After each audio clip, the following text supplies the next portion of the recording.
15, 15 years ago. Um, I find it quite interesting when people quote me to me when I don't even recall writing that. And then I'm also not too certain whether I still agree with it or not as well, which is another point. Is that really I said that? No, I'm not sure that I agree with that old me. Um, so, yeah, that was an interesting piece that I just came in on, talking about anger and grief and rage. Um, Certainly, yes, a lot of anger is a defense for deep grief. If only we had the courage to move into our deep grief. Um, so what would you guys like to know? Because I normally teach the language of the soul over a 2-day workshop. And so I have an hour, and I've been wondering, well, I'm not going to try and condense 2 days into 1 hour because that wouldn't really be possible. So I'm wondering what the need is. Perhaps Jack, you could say something, or ask somebody else to say something about the need. I would love to hear, Shavasti, your growth Mm-hmm. around discerning soul statements Mm-hmm. and your evolution and how you have learned to really distill what is the language of the soul, if you will, Right. relative to bringing the statements into the field to shift Mm-hmm. the energetic patterns. Right. Okay. Um, for me, working with the language of the soul requires us to be really comfortable with not knowing anything, and that really becomes my way of working from what I call the not knowing space, and being comfortable with that is really emphasized when I work in other countries where I'm required to have a translator. Sometimes the translator, how many of you speak multiple languages? Do any of you speak more than one language? Okay, so I speak 4. And um, so sometimes what happens with translations, I start my healing sentence, and the translator says to me, well, I need to know the whole sentence before I can translate it. And I look at them and I say, well, I don't know what the whole sentence is yet. And they need to know the whole sentence because they need to know where the subject and the verb and all that stuff is going to go. And so I'm aware of that particular issue. So I'm bringing this as an example because that's really how I work when I'm sitting and observing a constellation. And I remember my students used to ask me, I used to do a 2-year program in family constellations, and I don't do that any longer. It's a long haul. I admire anyone, Jack, who does a year, 1.5 year, 2-year program with a group of people, because it's hard work. It really is hard work to command that space for such a long time. And it's after doing it for 5 years, I decided not to do it any longer. But my students used to ask me all the time, what are you thinking about? What are you trying to figure out when you go quiet? And my answer would always be nothing. And so I think this being comfortable with nothing really came from my years of meditation and doing Zen practice and going away on retreats. It came from a very intellectual space in the beginning, and I'm pretty intellectual, always wanting to know the answer to something, but really getting comfortable with the stillness of not knowing.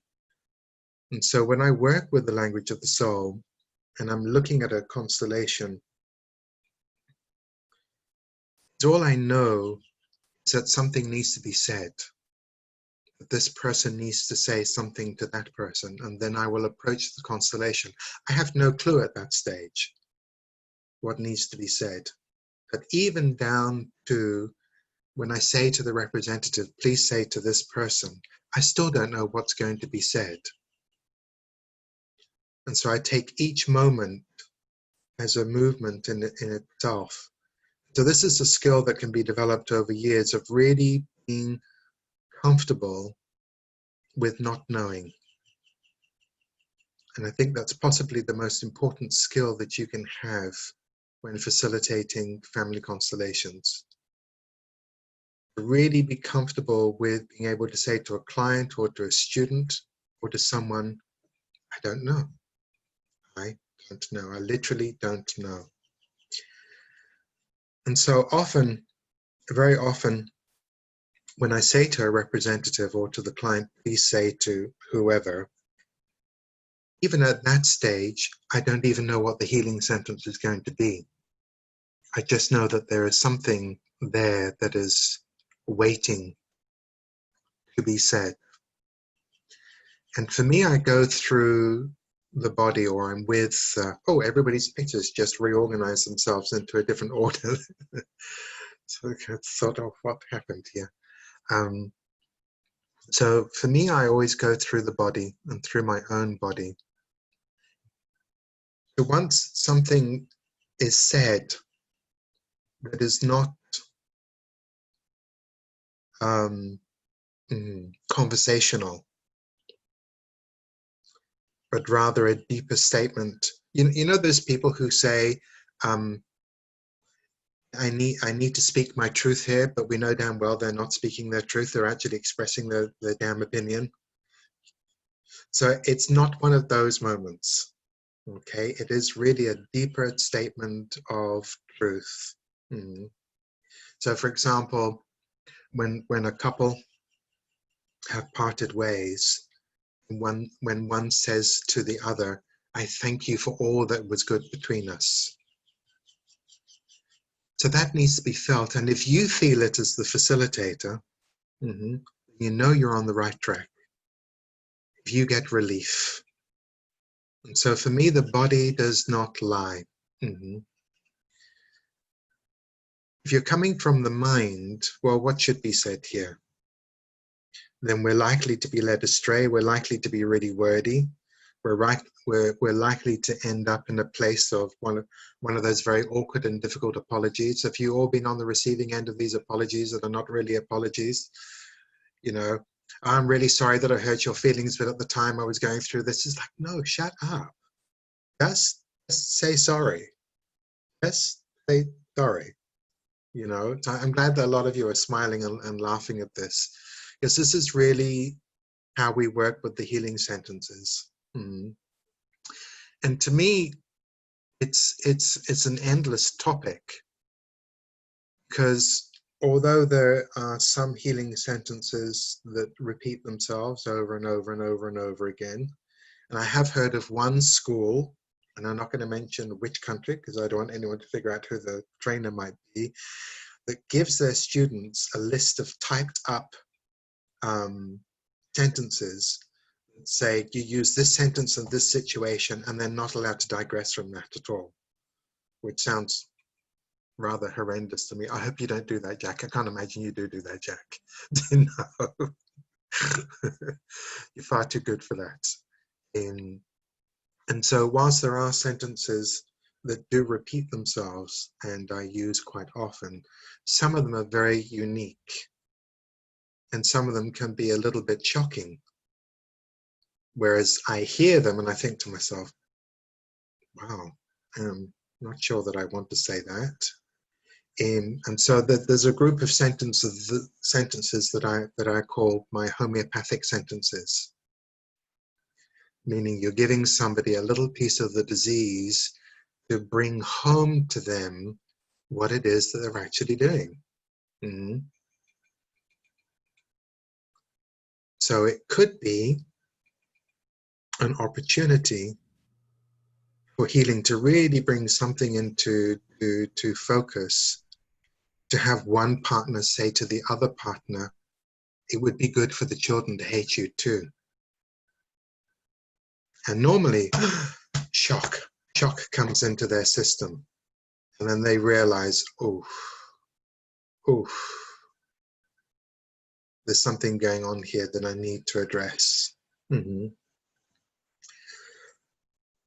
But with that kind of sentence, you also have to be very cautious And again, go through the body and feel it yourself, and feel it yourself, and feel it yourself, and feel it yourself.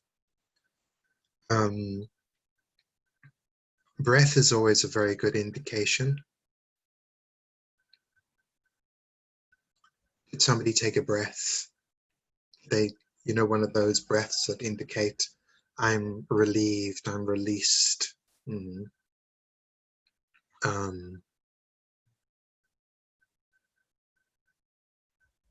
The truth always feels like the truth.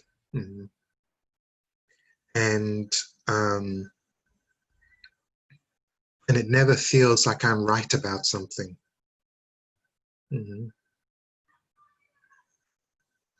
you all know what I mean by that? It never feels that I'm right about something.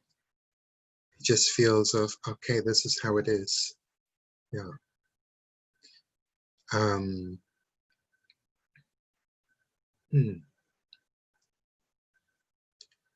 So that's my introduction into healing sentences. And so I'm just wondering about how you can all translate that, or how you would feel into working from the not knowing space, even down to not knowing at the beginning of your sentence how you're going to end it. I'm sure you've picked up some standard sentences already, which they are fine to work with. They are much more effective when your own body is along for the journey. Yeah. I know that there are various different ways of working. I have attended some workshops that feel like free-for-alls. I'm sure that some of you have come across that, where it becomes almost like a psychodrama when the representatives are saying everything and anything, and it's just a lot of verbiage.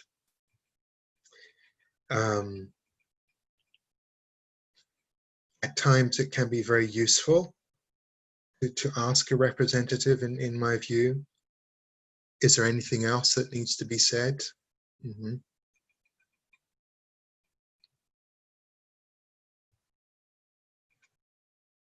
But that for me it's more the exception rather than the rule. Okay. Does anybody have any questions? Yeah, Eric and Steffi, I saw. Yeah, so one of the areas that I think we've touched on with Jack is this idea when something hasn't been acknowledged between two people. And prior to a soul statement, there may be this level of a truth statement or a psychological statement, so that, let's just say, the history of what happened between the two of them can actually come out, be acknowledged, be owned. And that happens prior to the emergence of a soul truth or a soul statement or healing statement. What can you say something about that distinction, or what you know about it? Are you asking me, or are you asking Jack? No, I was asking you, Shavasti. Oh, okay. Yeah. I'm not really accustomed to that terminology. Okay. In fact, I asked Jack on an email between a psychological statement and a soul statement. Could you give me an example of what you're talking about? Yeah, let's say there's been some kind of abuse, or even incest or sexual abuse that a parent was in denial about, or just said, to the person who's been perpetrated against, you need to accept this. This is part of our relationship. Right. And so there may be so much accumulated anger, or there's a wall of denial that has to be broken through first before healing can actually come. That's just an example that comes to mind. So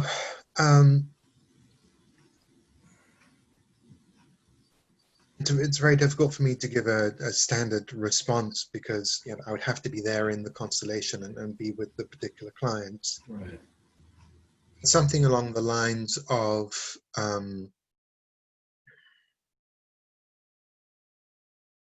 let's say that there's some sexual abuse, something like that. Could be something like, even though the distorted sexual energy came from my father, my uncle, or whatever, I carry it as my own. I'm deeply sorry for the hurt I've caused. So really just taking it on board, because I think that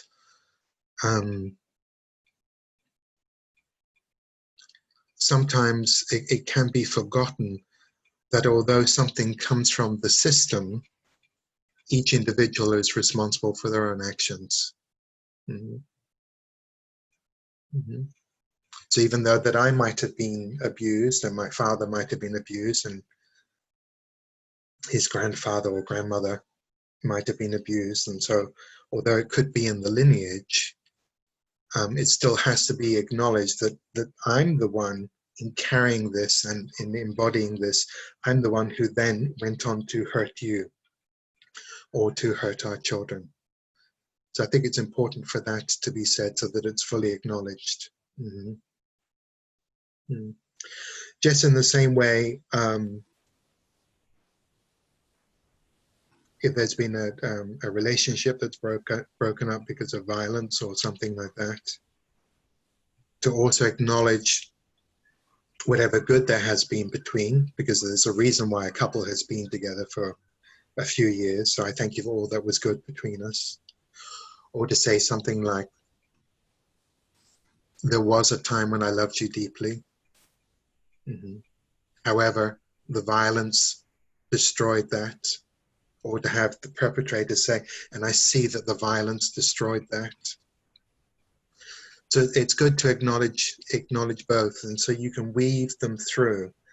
I don't think soul statements, as using Jack's terminology, should ever be used to deny perpetrations and any harm that's been done.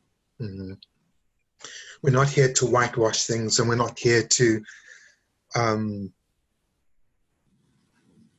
part of healing is also embracing the dark.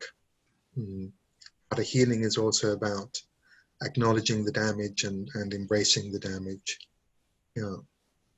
Thank you. Does that answer your question, Eric? It does, yeah. And from what I heard you say, that you're weaving together this acknowledgement of what really happened, as well as something that heals those events. I mean, they occur to me as being in the same statement as you present it, and so that does clarify it for me.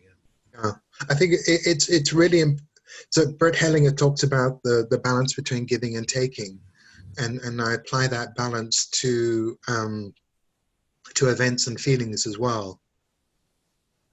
And so there's got to be a balance between the heavier and the darker and the more uncomfortable feelings, and also the love as well. We can go in and just acknowledge all the love that's present in the family, but there's been more than just that. There's also been the distortion of love. There's also been the destruction of some loving relationships as well. So I think it's really important to bring balance to all situations. I think sometimes it can just get a little bit, I hate to use the term, but just a little bit new agey to make everything sound so sweet and lovely all the time,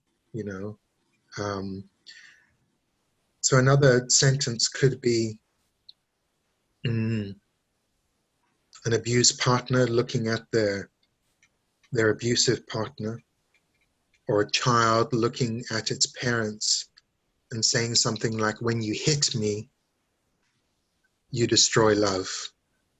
And so that's introducing two elements with one sentence. So acknowledging there was violence, you hit me. You hit me.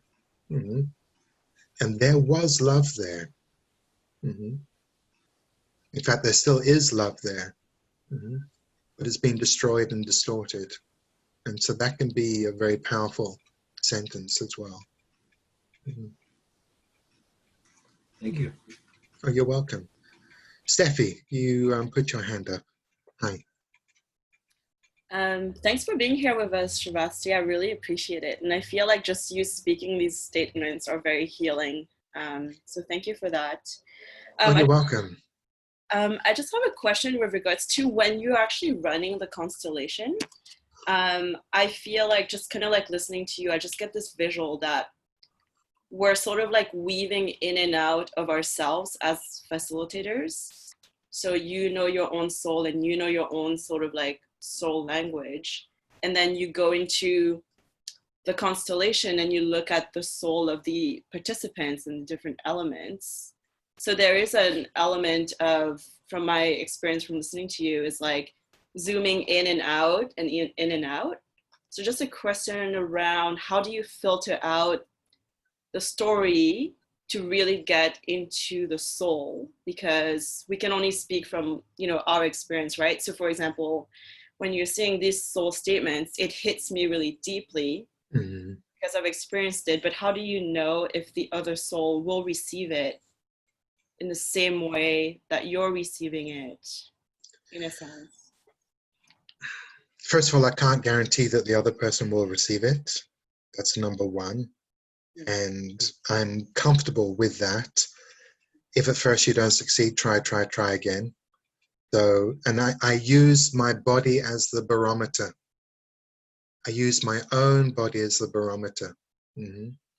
Generally speaking, if it feels, not sounds good, but if it feels good to me, then generally it will work. And sometimes the only adjustment I need to make is to where to put the comma in the sentence. It's about syntax.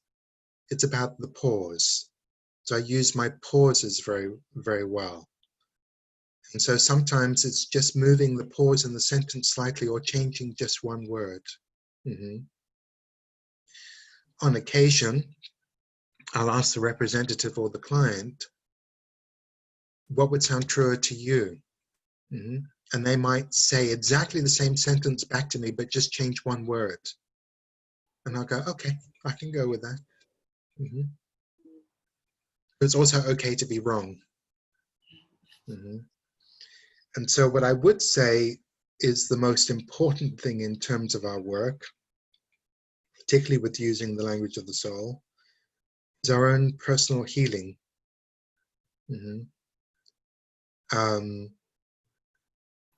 And I'll be frank, there's no point doing this work if you're unprocessed.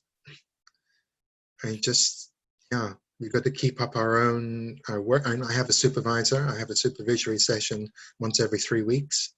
I have done so for nearly 2 decades. And I think that's really, really important to keep up our own personal development work on our own wounds, work on our own defenses. My own particular goal, my personal goal in this lifetime is to live from an undefended heart.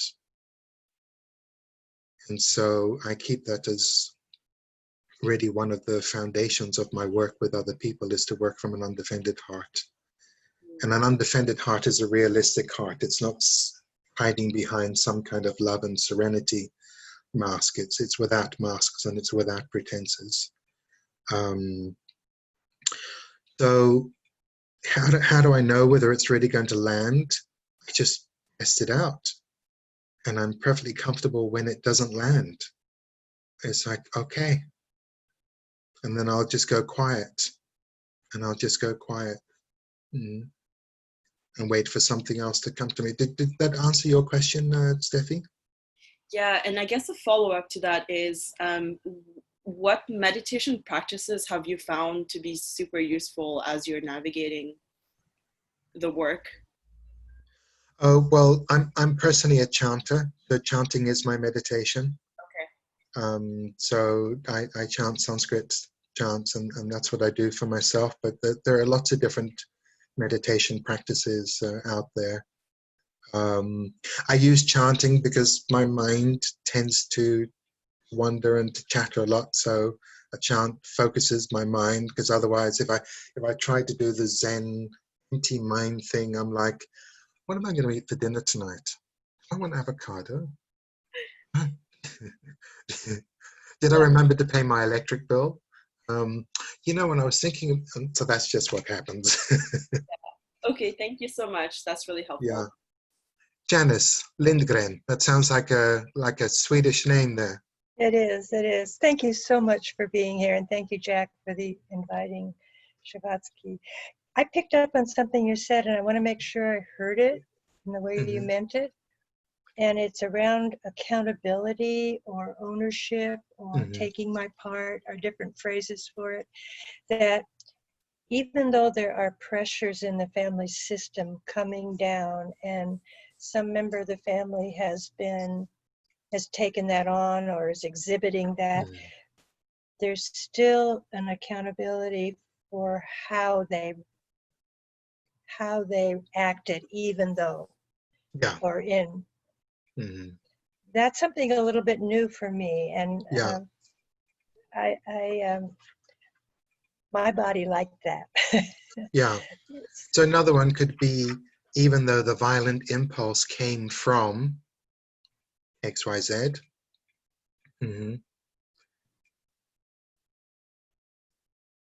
I am the one who damaged you, and for that I'm deeply sorry. So you're acknowledging two things. It's from the system. We're all responsible for our own personal actions.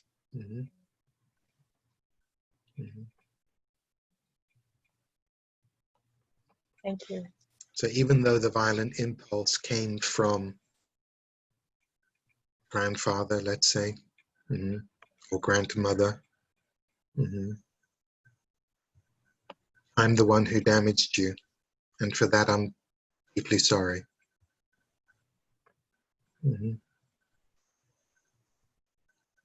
As an example. Did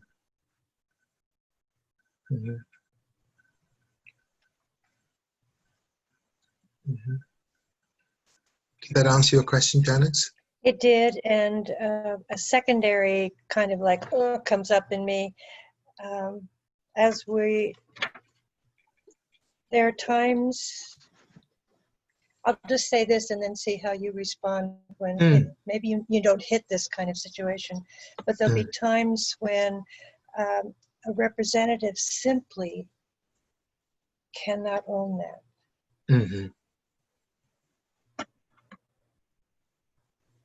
Yeah, I come across that as well. Okay. Again, I can't give you a definitive answer because it's all so constellation dependent, and I may act differently in one constellation or another.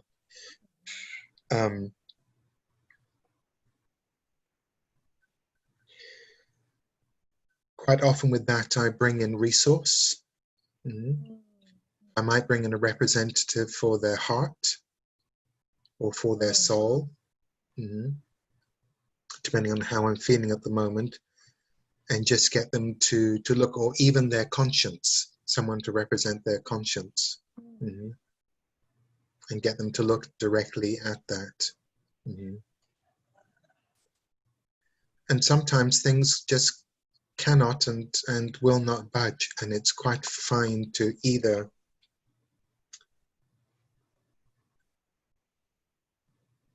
continue to work with your client if that's not your client, or to stop the constellation. Feathers have been ruffled, and change will come about somehow, and it's perfectly fine to come. I remember when I first started facilitating, which was 20 years ago now. I felt this pressure, this obligation to find a solution, to get everything to work every time. Do any of you recognize that? Now I'm perfectly fine for there not to be a resolution. Just to know that there have been some movements, and I would be terrified 20 years ago. Well, what if somebody doesn't come back and the constellation's left hanging? I now just trust that if it's meant to be, and if they feel the call, that they'll come back. I have I, plenty of clients who come to my workshop several times, and then we can go further with something. Yeah. I have a little bit of that. I like things tidy, but I Right. can also see that might be a good issue for me to receive a constellation for. Mm-hmm. Like you said, you have your own system of supervision. Mm-hmm.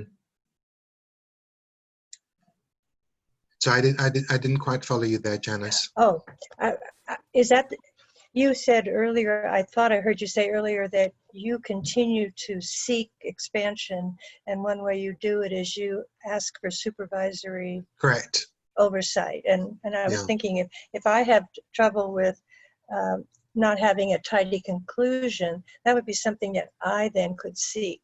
Absolutely. Absolutely. Yes. Yeah. And I work with somebody who's outside of the constellation world as well, because Mm-hmm. it's more my internal relationship with myself, and I do take client issues to her as well. If I have two supervisors, one male, one female, it all depends on whether I'm in the mood for mummy or daddy. And I've been working with both of them for well over 10 years. Thank you These so two much. particular ones. Oh, you're Thank welcome. you. Were there any other questions? Yes, Elizabeth. I want to thank you for being here. Oh, you're welcome. And I'm experiencing you in person like I experienced your books, which is very meditative and almost like I'm on a journey where I can receive. But one of the things, because I was so busy writing, that I didn't fully receive, I wish you'd speak about again, is the homeopathic medicine that you bring in with the statement. Yes, I saw you respond to that. I didn't know whether I was going to speak about this today, because I'm thinking I want to be very cautious with students about talking about these, what I call homeopathic remedies.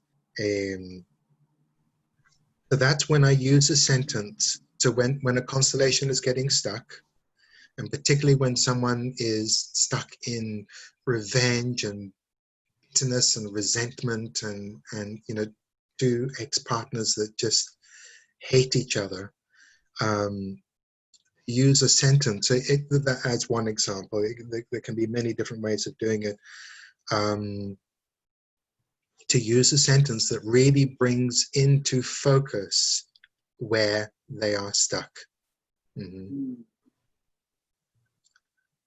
So having one partner say to the other partner, it would be good if the children hated you too. I just feel that in your body. I get a tingle from that, just saying it. It's like, whoa. And I have used that several times with huge success. Mm-hmm. Where the mother or the father might just say, I don't want to say that. Okay, then how do you want to move forward? Because that's what they're literally doing. They're not saying it, but that's literally what they're doing. They're calling the children to be their side of the argument, and they're not allowed to go to their father, or they're not allowed to go to their mother. Then having them say it, and I would say 99.9 times I have seen it where someone said, oh, that sounds good. Yeah, I want the kids to hate you too. Then I kind of have to start from scratch again. So that can happen, but 99 times out of 100, they go very quiet, and it's like, whoa. Yeah, yeah. Then they're realizing, this is what I'm doing. Mm. This is what I'm doing. Mm-hmm. I'm raising the children to hate the other parent. And so it's good to bring that focus in. So that's just one example. One example. Yeah. Thank you so much. Can I ask you something else? Sure. Do you attract a certain kind of issue or client? I'm curious about that.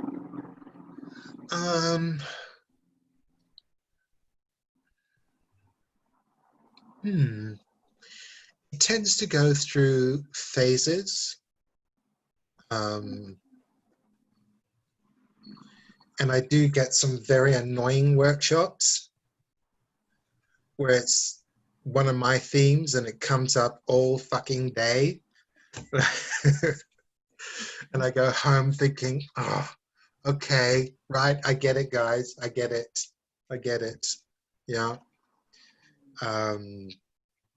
I tend to get a lot of historical themes because of my own interest in history and genealogy and ancestry, and because I'm from mixed heritage myself, and I was raised all over the world, so I was always there observing different cultures and wanting to know about histories and things like that. So, and as Tish as I possibly sound to you, I've actually spent 43 years living outside of the United Kingdom. In fact, I wasn't even born here. So I've always had this exposure to other cultures and languages. And so I tend to bring in a very international crowd, which is part of the nature of London anyway. But even when I was in South Africa and in the Caribbean and other places facilitating, it's always been the same. And so my keen knowledge of history, and it's really, really important. And sometimes I'm amazed when someone's been to other facilitators and something which is glaringly obvious to me has not even been asked about. You know, so for example, having an Armenian client and their previous facilitator hasn't even asked them about the Armenian genocide, or having a Lithuanian client who's Jewish and having their facilitator not even ask them about the pogroms. You know, was it your grandparents or your great-grandparents that escaped the pogroms? Just sort of basic stuff like that. So for me, it's really important to know your history. You don't have to know it in absolute detail because the client will fill you in, but just have a general awareness of what happened where and to whom. Yeah. Thank you. Yeah. Thank you so You're much. welcome. You're welcome. Yeah. Milton, 2 cameras have gone off. Were they off the whole time, Barbara and Steffi? Hi, Milton.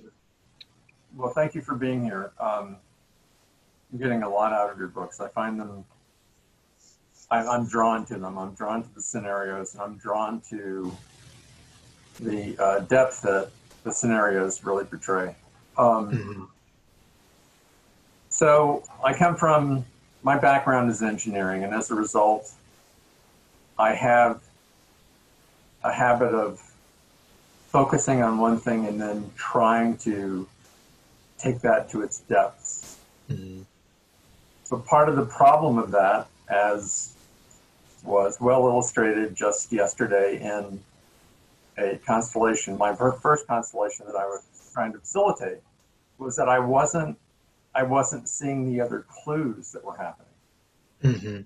I would think, oh, this is it, and then I would follow that, and I would miss the other clues. So my question really has to do with, I end up second guessing myself a lot. It's like, is this really something that I should pursue, or is this just a projection on my part? And I'm wondering how, and also when I'm a rep, I'm frequently wondering, now wait, is this my projection, or is this truly what's coming up in the field? So, and the answer to that is yes.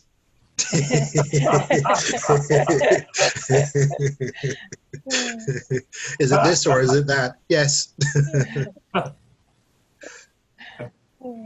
Is that all I'm going to get out of you on the topic? Oh no, you might get a little bit more from me. Okay. Okay. The Achilles heel of facilitators is trying to do too much. In my view, less is more. Okay. So when I learned family constellations, we were given a 40-minute window. So I hear about constellations that go on for 2 or 3 hours. Won't ever happen in one of my workshops. Okay. You've also got to put yourself in the place of the client. So I've watched facilitators work the constellation, completely unaware that the client is sitting on the chair, has lost complete contact with what's going on, is not following anything that's going on, and frankly looks bored. Why would you do that? Yeah. And so always be mindful of how much can be processed here. Do we really need to resolve every issue that we see? There's the one problem of looking for more stuff to work with. The real challenge is to ignore stuff that you see, and that's not for today. That is not for today. Because I have my client, and I'm tracking them. I'm with them. I keep on looking at them. I'm energetically sensing them, and I'm seeing where they are. Is it enough for today? We've just done this really important movement with her mother, let's say. We really need to go down the father's line now, even though there seems to be something glaringly obvious there. Yeah. So it's okay to ignore some stuff. Just put it in your back pocket for another day. And be comfortable with the fact that that client may not return. So there's this huge temptation that I've got to do as much as possible now to give the client as much as possible to go away with. But there is a limitation as to how much they can process. And so I think that one of the pitfalls of facilitating is losing contact with the client. And I like to think of myself as doing client-orientated family constellations rather than system-orientated family constellations. If you're too focused on the system, then you can lose your client. And so client, then go into the system, client, then go into the system. Does that answer your question, Milton? It does. It does. Yeah. Thank you very much. Yeah. Yeah. I saw another hand there. Whose hand was that? Yes, it's Janice. So that that naturally takes me into the question. I'd like to know a little bit about your intake. My intake? Or how you start. What information do you start with? Sometimes with none. Yeah. I used when I first started facilitating, I used to do intake, as you call it, sort of ask them about all the events in the family. But I've been doing the work for so long now, a lot of that I simply intuit.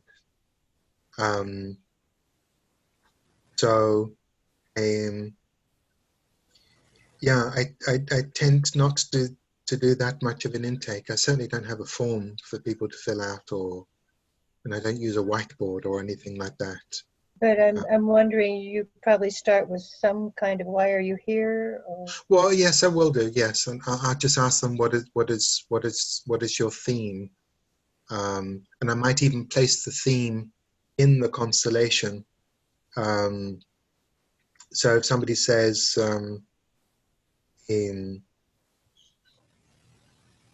my theme is constant lack of money or something like that, I might. And I say might reservedly, because I don't always do that. And I might simply start a constellation with them and someone to represent the lack of money. Yeah, I might just start there. Or them, mum and dad, and lack of money. I tend to keep my constellations quite small nowadays. So if I were to write both of my books again now, 15 years later, they would look very, very different. So I've learned a little bit since then, one hopes. Yeah. It's not that I deride my books, it's just now when I refer to them, I go, yeah, I'm not sure that I work that way anymore. But that's how it's supposed to be, right? Wouldn't be a good thing if you worked exactly in the same way in 10 years from now as you do today. Yeah. So it What's changes. what's coming to me is that we probably can't just jump on your train and do it exactly as you're doing it now, because we haven't really had that experience and the richness of all that experience My giving us advice the is, wisdom. my advice is learn all the rules, do it by the book, then burn the book.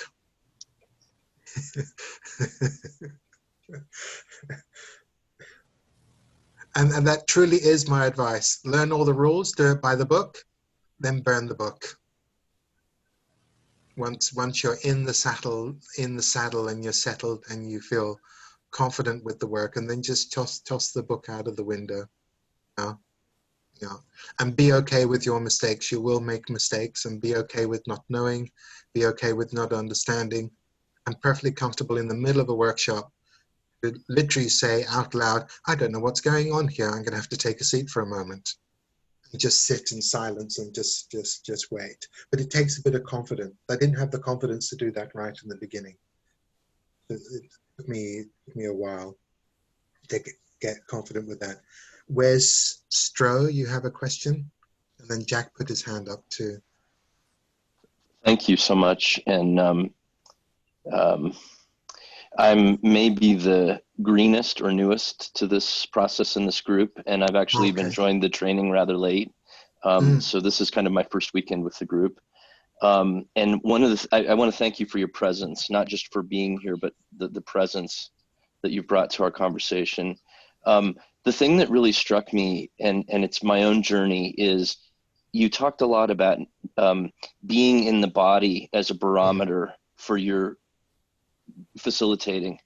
And then when you started talking about your worldliness and your love of history, and I'm a geographer and a historian by training, so I have that same passion. And I'm wondering if you can characterize maybe early on and now how you've learned to navigate that being in the somatic barometer body place, and then bringing in that more cerebral analytical, or like the data pieces that help inform it. How do you, I find that I'm always favoring one or the other. Is it just a finessing process for you over time? I think it's just a finessing process. Yes, it's really about bringing into balance both and living with both simultaneously. So a lot of my somatic experience with the constellation work came from other trainings that I did. So I've done a lot of Reich body work. I've done breath work. I've done a lot of energy healing, been to energy healing schools, etc. So a lot of it has been through working through the body and working through energy. I think when we're also trained in other modalities, in addition to family constellations, that provides us with a richness to the work as well. And our own therapeutic process, our own healing process, cannot emphasize that more. I think you have, and unless you're actively involved in something else to heal yourself, then you have no business facilitating family constellations. And that's one strong opinion that's unbudgeable with me. All my other opinions are flexible because I can change my mind, but that's the one I'm not going to budge on. Do your own work, do your own work, do your own work, do your own work. Kick and scream and shout in the presence of other people. Do your own work, and then go back in to facilitate. I did that yesterday, so I guess I'm on the right track. Oh, good. Cool. Cool. Jack, you put your hand up? I was resonating with what you shared about the courage to stand in front of a group saying, I don't know what's happening right now, and I need to step back for a moment. So I was resonating with that. And so it wasn't really a question there, but as you spoke just with Wes there, I did have a question come up for me. What are the types of things that you do not see family constellation work being effective for? What are the, yeah. Oh, that's a very broad question. Mm-hmm. Did you have anything in particular in mind? Well, the one thing that popped into my mind was trauma work. right? Right. Like deep trauma work. As I thought about that, I tend to think, you know, constellations are great for everything, but some things need to be approached, you know, with a different modality. And it's hard for me to see that because I'm so drinking the Kool-Aid of this process. Right. No, But I do think absolutely. about I would trauma agree work. with you. Well, because I am trained in other modalities, that gives me some flexibility as to what to do in my workshops. So I will work with somebody in the chair, not necessarily give them a constellation. And it took me a while to have the courage to do that. I observed Bert Hellinger do that. Just talk with somebody in the chair and take them through a process. I do that permission-based.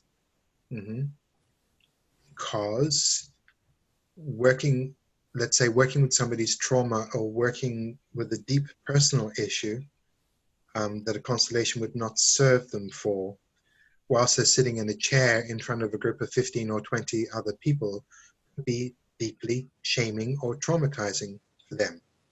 And so we have to be careful about doing that. I do it on my workshops, but I'm very, very mission-based. And I'll say to them, would it be okay for us to go into this whilst you're here sitting in the chair? Do we work with this? And I'll take it step by step. And if the process gets very deep and quite intense, I remind them, and I literally will say to them the words, you can stop this whenever you want. Just ask me to stop and we'll stop. And I will do that. So not everybody who comes to my workshops actually gets a, so I'm just brushing back my pandemic hair. I haven't had a haircut in 3 months. I'm all bushy at the back and it's annoying me. So yeah, so I agree with you, Jack. A constellation for certain things can do far more damage than intended. And so many times it's very good just to work with somebody. Yeah. One-on-one in the presence of the group. Yeah. I hold a very specific space in my workshops. So for example, I only have 12 people come to my workshops for the weekend, plus I have 2 or 3 assistants. Each person who signs up gets a constellation, so I do 6 constellations per day, which means that everybody is in the process.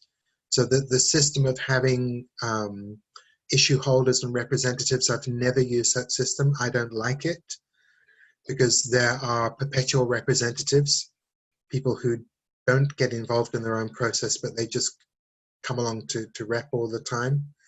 And I have an aversion to that.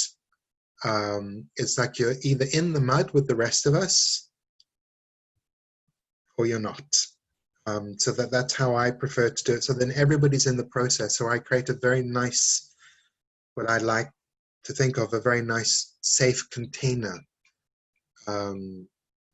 So it's not as if this person is working and they're bearing their soul and nobody else in the group is going to be doing that. And so everybody, and I have fairly regular clients who use me as a resource as well. And then I have literally, I have 3 or 4 hand-picked assistants who come to just about every single workshop, and everybody knows that they're non-constellators, and they help me with practical things. They also come as representatives as well, and they enjoy it. But they've all been heavily involved in the work for quite some time with me. Yeah. Yeah. Is there anything else that anybody would like to ask?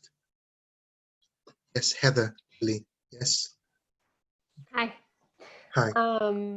As you've been talking, I've been making a list of what seems like what you're saying are the most important skills to learn to be able to facilitate well. And I just want to check and see if there's anything you would add to this or if I'm on target here. So I have like heal yourself being the most important, getting comfortable with not knowing, getting comfortable with being wrong or getting it wrong, being fine with there being no resolution, trusting your intuition, trusting the body, and then like attunement to the client or attunement to the group. I would say that you're spot on. Thank you very much. You've been listening. Okay, thank you. I'm sure there are others there that I haven't thought of, but they're the main ones that come to mind. And of course, none of that stuff I knew in the first time I was facilitating, of course. I've made many mistakes, some shocking mistakes. I've said hurtful things. I've made mistakes. And so you've also got to be okay with that too. And that's why it's really important to have supervision and have someone that you can go to, and where you can go to and say, you know, I said the most horrendous thing to a client the other day and it was hurtful. I didn't really realize how hurtful it was until the client really reacted to it. And then just to work through those things. So it's really important to get as much support as you can. And not to assume that just because you're quote unquote successful, that you no longer need the support or the help. If you're working with people, you need backup. Yeah. Yeah. Thank you. Did that help, Heather? Yes. Yeah. Thank you so much. Cool. Good. Yeah. So I don't know how much time we've got left, Jack. Right now we are on the hour.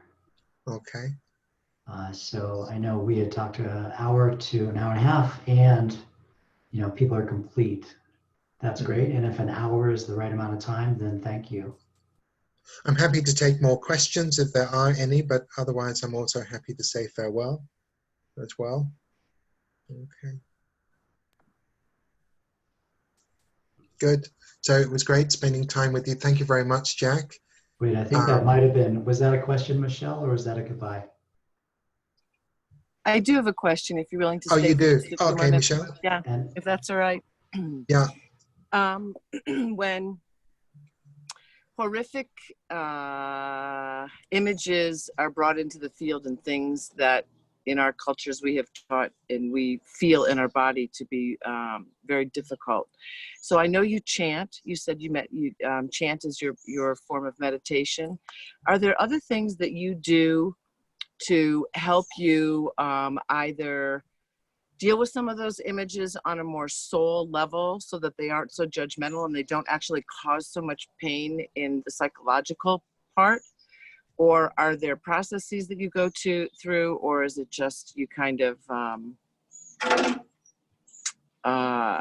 buck up and as experience go through? I deal with a lot with abused and neglected children for 20 years, and it still shocks me what people do to children. And so I wonder in this work if those kinds of things get triggered, or how you take care of your vision, your body, whatever you need there. Thank you. Well, one of the things that I do after a weekend workshop is that I have a ritual where I come home, and the first thing I do is take a long shower for 20 minutes and I cry. That's what I do. I cry under the shower, and I just let it all go.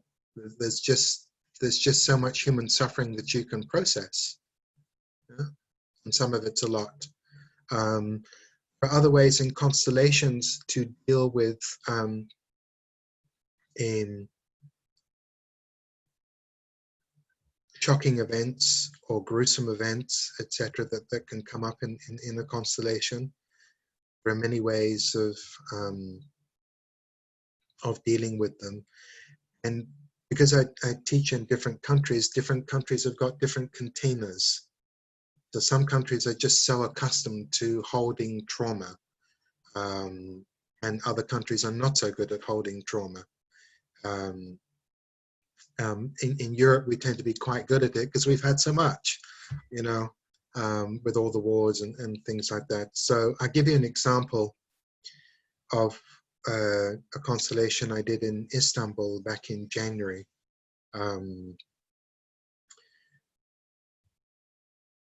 There was a family in which all three children got sick and died within a period of a few weeks.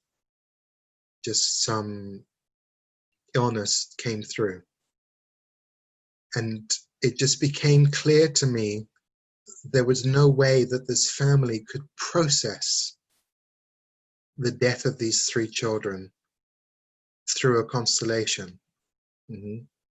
So spontaneously, I asked the entire group to stand and to form a very large circle, not a tight circle, but just a very large, spacious circle around the constellation and the representatives and the client as well, and to recite a Muslim prayer.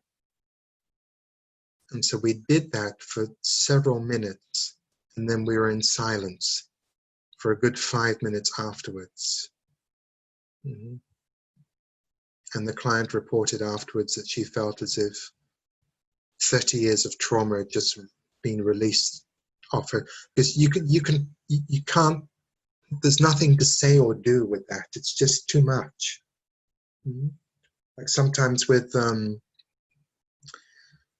Holocaust constellation, it's just too much. And so when something is too much, then I call upon the divine, then the hand of grace, hold something. I don't consider myself to be capable of holding all of that on my own, so I call upon resource. And so you can call upon whatever gives you resource, and there's a way of working with it. Yeah. And so there are things in a constellation which can be overwhelming. And of course, as facilitators, we have to hold that. I find it perfectly fine to weep along with the representatives and to weep along with the clients. I have no issue with that whatsoever. I don't allow myself to go fully into it, because obviously I've got to hold the space, but I have no issue with tears running down my own face whilst I'm working. And that's when I go home and I cry under the shower. That's when I have my release. That's my private time. We cannot deal with the level of human suffering that we're dealing with without it having some kind of impact on us. Yeah. Did that answer your question, Michelle? Yeah. Okay. It did. Thank you. Thank you. Are you all in different places in the United States, or are you all in the near Jack's area? Most are here. We have a couple of Vancouver women, and Vancouver, Canada, right? Yes. Yeah, and the rest are at least in Colorado, living. Right. Wait, did I miss anyone? Kansas. Kansas. Next state over, close. Oh, okay. Oh, Kansas is one state over from Colorado? Oh, okay. Obviously my geography is a little bit off then. I always thought that Kansas was more in the middle and Colorado was over at the west. Eric, did you have a question? And we'll do maybe one or two and then we'll close. Yeah, if we're okay with a few more minutes. Yeah, sure. Yeah, good. And I heard what you said about not, it sounded as though you said you don't now have people that just show up to represent. No. Right. But we've been talking about a couple of subtypes of facilitation, Shavasti, one in which it's more facilitator controlled, the constellation itself. And the other, which I think Jack is brilliant at, is more representative controlled. He spends his whole time reading the field and then moving through the constellation based upon what the field is showing. And I had a chance to get a constellation from a fellow named Mark Wolin last year, who you probably know, and he did a solely facilitator-led constellation, really taking no clues from anyone other than the intake of me. So do you have any thoughts or statements about those two paths? And I do both sometimes at the same time. You do, okay. Yeah. Right. So I can start very facilitator-led and end up representative-led. I think everything is a balance, and I'm one who's very reluctant to give hard and fast rules about things because it all depends. When I used to give training in family constellations, that was my students used to roll their eyes at me because I would be frequently saying, well, it all depends. It's not a one size fits all. Well, who is the client? What are they presenting? What's going on in the constellation? So yes, there are times that I can be very facilitator orientated, and then I run the constellation and guide it, etc. And there are other times where I just think, you know, there's more knowledge here about what's going on than I can actually see. So I'm going to wait and see what emerges, and I'm going to take my cues from this particular representative. Yeah. So many, many, many, many times the constellation knows far more than I do. And there are times when it's the other way around. And I'm perfectly comfortable with both. Perfectly comfortable with both. It's, you know, Bert Hellinger, he talks about the balance between giving and taking. And I see that as falling into the same category. Sometimes you're the boss, sometimes I'm the boss. And sometimes we just hold hands and we work together. So it really, really does. It depends, Eric. Yeah. Yeah, thanks. Yeah. There was somebody else, or was that just Eric? Final question before we close. If Sure. someone has one, Milton. So almost everything that I've experienced has been a group of representatives. And the technique of one-to-one constellations is one that's starting to fascinate me. And in some ways, I think may be most applicable to situations that I'm considering or looking at. I'm wondering if you've had any experience with those, and if so, are there any nuances or differences that you find doing a one-to-one versus a group constellation? I don't do one-to-one traditional family constellations. I hear of people who use dolls and things like that, and like a 2-hour Skype session, etc., to do one-on-one constellations. So I do personal work with people. My experience with family constellations and their systems informs me in that work. And so sometimes I'll do guided visualizations, or I'll just work directly with mother and father or former partners or something like that and use healing sentences. So I do use healing sentences in my one-on-one work, but I wouldn't say that I do one-on-one constellations. Yeah, so that's the most truthful answer I could give to that. Yeah. So a lot of people think I do one-on-one constellations, but constellations heavily informs my one-on-one work, but it's not a family constellation as such. Yeah. So, yeah. Cool. Good. So yeah, John, I want to Shavasti. John, I think John a lot. Shavasti, what does Shavasti mean, by the way? It means born in the heart of God. Cool. So thank you so much for being with us and sharing with us, and yeah, just appreciation. That's what I have. And so if y'all want to open up your mics, or Shavasti, what if on your workshops, one question, are you working online or are you working in person? Where are you going with current COVID stuff? No workshops at the moment. I'm just doing one-on-one sessions online. I can't imagine doing a workshop online. I have been asked many times. No. The answer is no. So I'm not doing online workshops. I'm just waiting. And as every week goes by, it seems that when I think I'm going to give a workshop again, it seems to get later and later and later.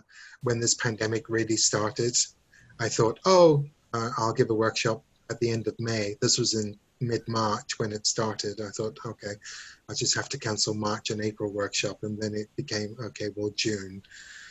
And then it became, okay, my August workshop. And then it became, okay, maybe my September workshop. It's the same with my workshops in Istanbul and in Sofia as well. So we're thinking about the autumn time. But who knows? Because people are talking about second wave. The airlines in Europe have only just started to open up. And then I've got my own personal anxiety to overcome as well. I'm not sure that I want to be in a metal tube at the moment. So just like using public transport and stuff like that. So yes, I'm not too sure. I'm hoping by the end of September. Normally I give a workshop once a month here in London, and once a month. I normally give 2 workshops per month, one in London and one elsewhere. So who knows? Who knows? I have sufficient one-on-one work at the moment. But I'd be happy to come back and share with your group anytime. Oh, that'd be great. Yeah. Thank we you. love it. Yeah, Yeah. thank you so much for being with us. And yeah, appreciation. I have recorded this, but it will not go public. It will go on my website just for the trainees. Right. That's what Okay. I've got. Cool. That's what Good. I've got, Shavasti. Good. Okay. Very much. So you guys are together for a year or 2 years? Have you just started? Just started in May, and we're Oh. and we're together till what, November? November. Yeah, November. we are in today is day 8 out of 20. And then there's an Right. advanced program if people want to continue. And Oh, okay. that's another 20 days. Okay. Okay. Cool. Good. Right. Ciao. Bye. Bye, Jack. Bye. Bye, Eric. Bye. Bye, everybody Thank else. you. Thank you.